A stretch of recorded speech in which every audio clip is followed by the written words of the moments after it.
welcome back to the channel. The sun's out, things are warming up this week, we're going to have a heat wave, but first I need to get these carrots sown. Obviously we're going to do it in the 1940s way. So imagine it's 1941, Britain's under blockade, ships are being sunk, and the kitchen front is just as important as the front line.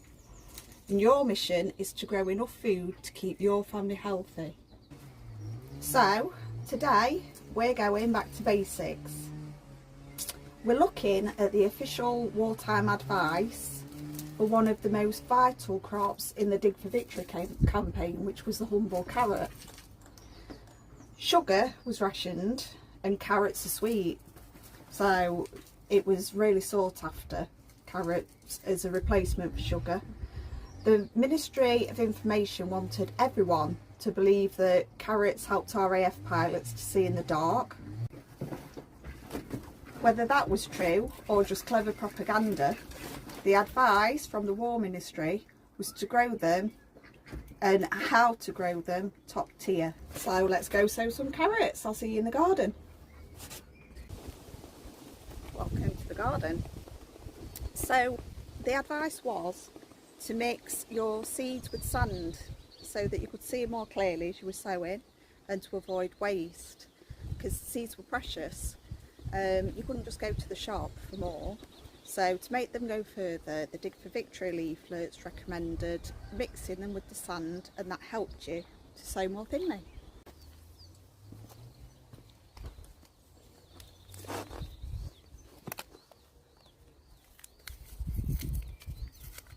So according to the books and pamphlets, the Nantes carrots were one of the better, more trusted carrots at the time. So that's what I've got here. And I've got a little bit of fine sand. I'm just going to mix those together.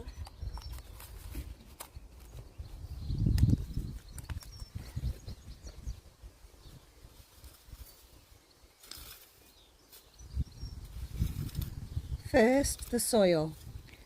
The ministry was very clear: no fresh manure. If you add fresh dung right before sowing, your carrots will fork. They'll grow 2 legs and look like a mess, was the advice. You need a fine tilth, that's gardener speak for soil that's been raked until it looks like breadcrumbs. Remove every stone you find. In 1942, a straight carrot was a patriotic carrot. Next, you create your drills, and that's your rows. About 1/2 inch to 1 inch deep. Space the rows 6 to 12 inches apart. Sow sparingly. If you sow too thick, you have to thin them out later anyway, and that's where the enemy strikes. The carrot fly. Now this little pest is attracted to the smell of bruised carrot leaves. The ministry's advice was to avoid thinning if you can. If you must pull some out, do it quickly and firm the soil back down immediately, and do it in the evening when the flies aren't active, and to keep them covered with your old net curtains. Thank goodness today we're a bit more advanced. And to conclude, cover the seeds with fine soil, pat it down, water and wait. By following these rules, wartime gardeners turned backyards and even public parks into food factories. Dr. Carrot was a beloved cartoon mascot created by the British Ministry of Food during World War II to encourage families to grow and eat more veg in wartime. He promoted vitamin intake and pushed propaganda by claiming carrots gave pilots exceptional night vision to spot the enemy in the dark. In truth, this was a clever ruse to hide the invention of advanced airborne interception radar systems used by British planes. This was so successful it led to a huge surplus of carrots in the UK. Hence the cartoon aspect of the carrot to encourage children to eat more. It worked then, and it still works now. So grab a spade and get digging.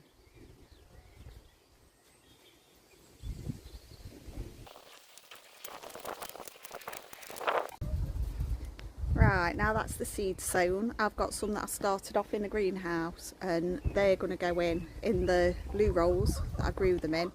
Make sure to bury the top of the toilet roll so it doesn't wick the moisture out of the soil. This is not a 1940s thing, but it's just a backup plan in case the seeds didn't come through. And these are Nantes again. They're the same carrot, just grown differently as backup.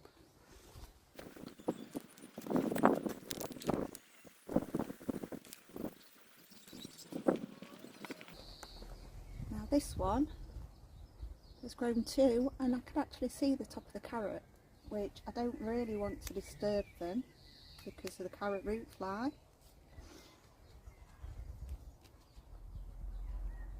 But I need to split them, so we'll risk it for a biscuit.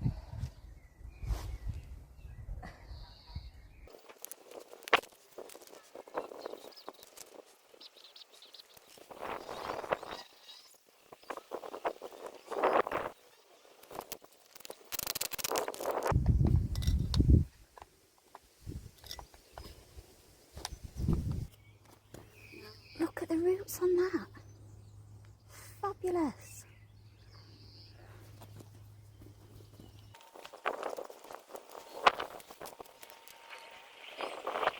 And I'm finding it quite easy to just peel the tops of the blue rolls away as I'm doing this, which is helping quite a lot, to be honest.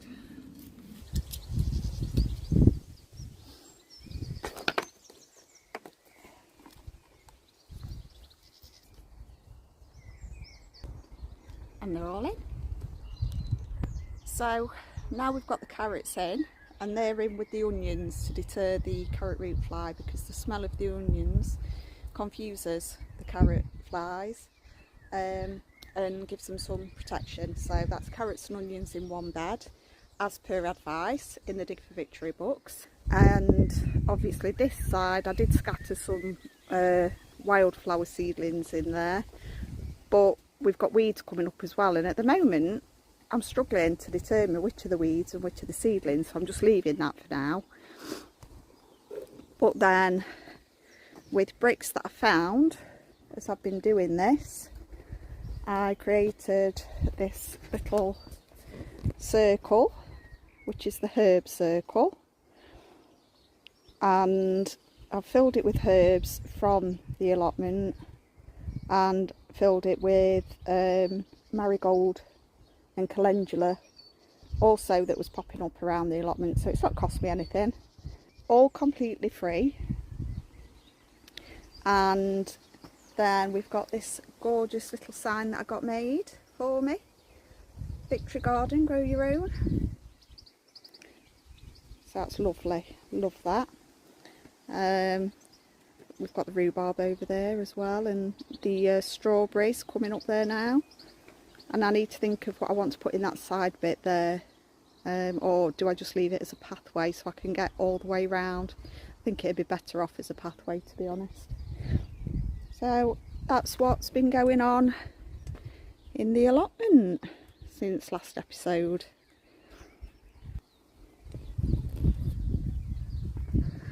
The cosmos is out.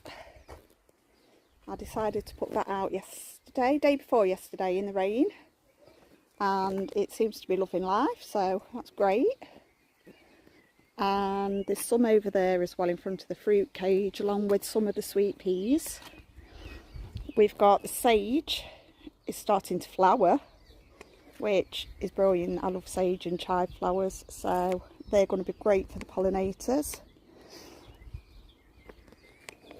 And the peas are coming on brilliantly.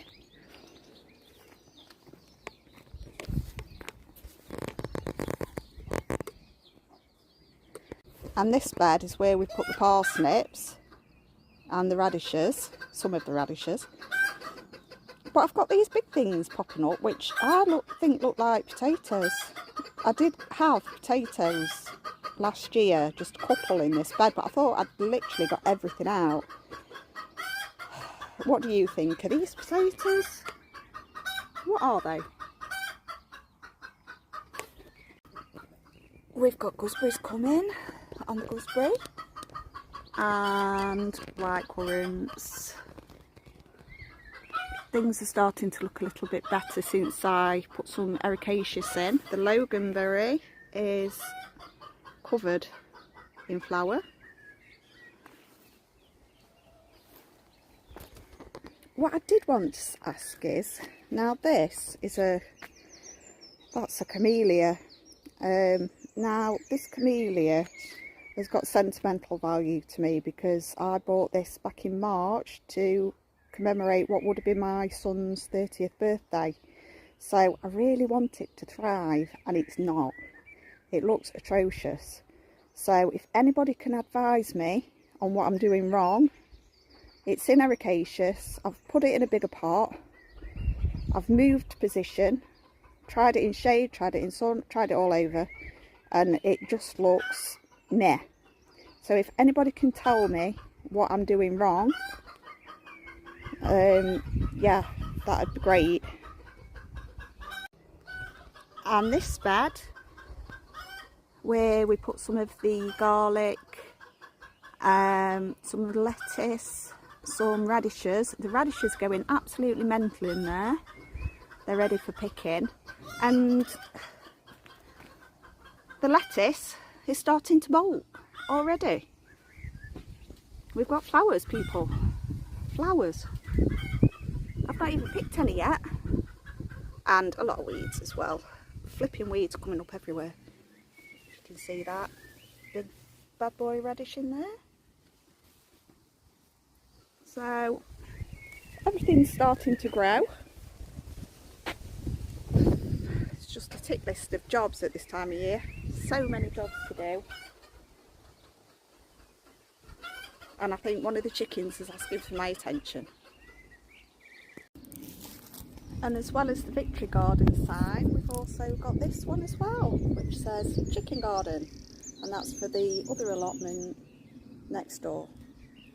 I'm going to brave it and I'm going to get some beans put in.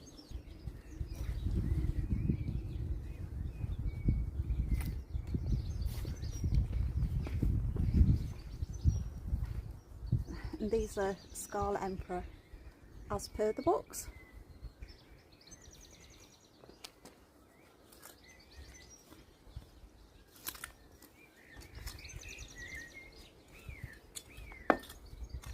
Do a little bit of weeding as I'm going. Just chop them off as I go. I don't know about you, but we've got so many weeds at the moment. It's unbelievable. We get rid of them, they're back the next day.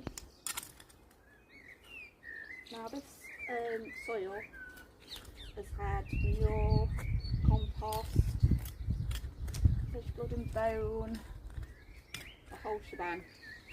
So we should get pretty happy plants growing.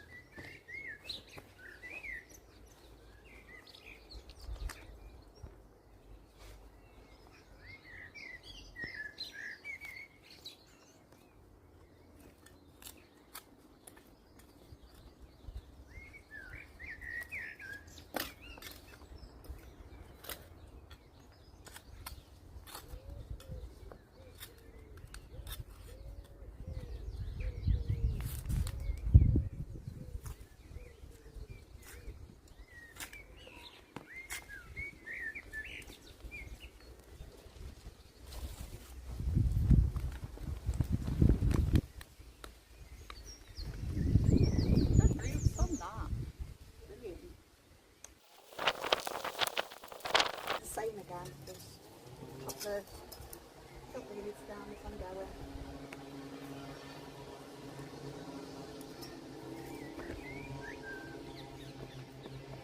What we have got growing as well is marigold.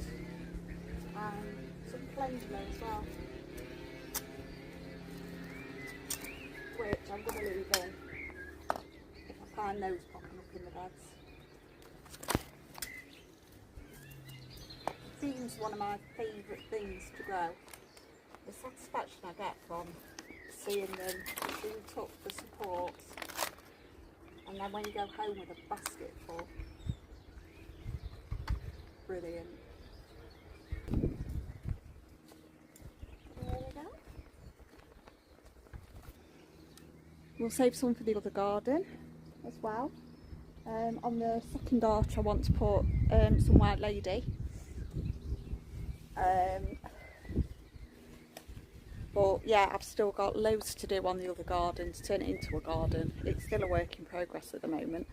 And I was gifted a new flag. I don't know if you can see that up there. It's Lest We Forget flag, which is more in keeping with the theme than the old Liverpool flag that we've got flying up there to scare off the red kites. Yeah, lovely. Right, I've got to go see what else I've got to do. And while I'm on a roll, I'm going to put some lettuce in. I think between the garlic that we moved,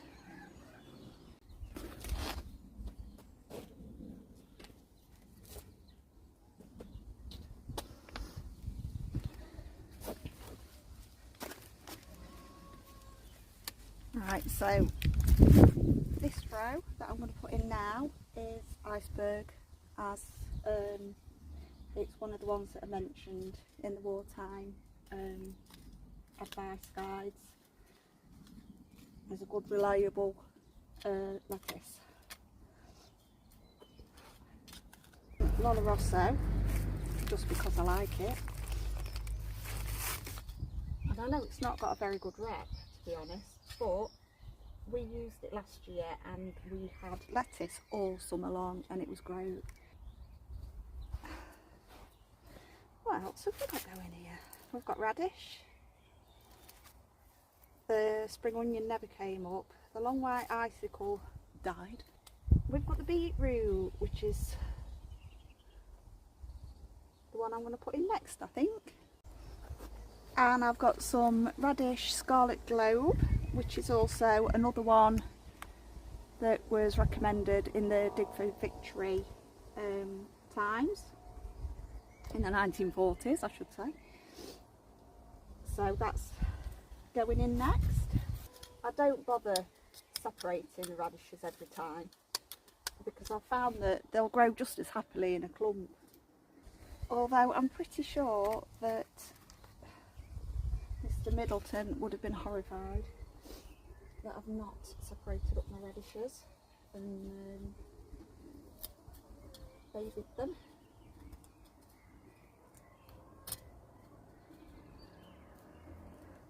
Right, so that's the majority of what I can get in today.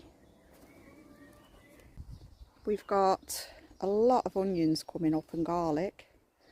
That's the garlic that we moved in the last episode, and this bit here near the gate was always so scruffy because you couldn't keep the weeds down and it was the bit that was covered in rubbish. So once I cleared it, I gave it a weed over and I've put some grass seed down because it's easier to trim it or mow it a little bit than it is to keep trying to get the weeds out. I'll just chop the whole lot when I cut the grass. Thank you for watching.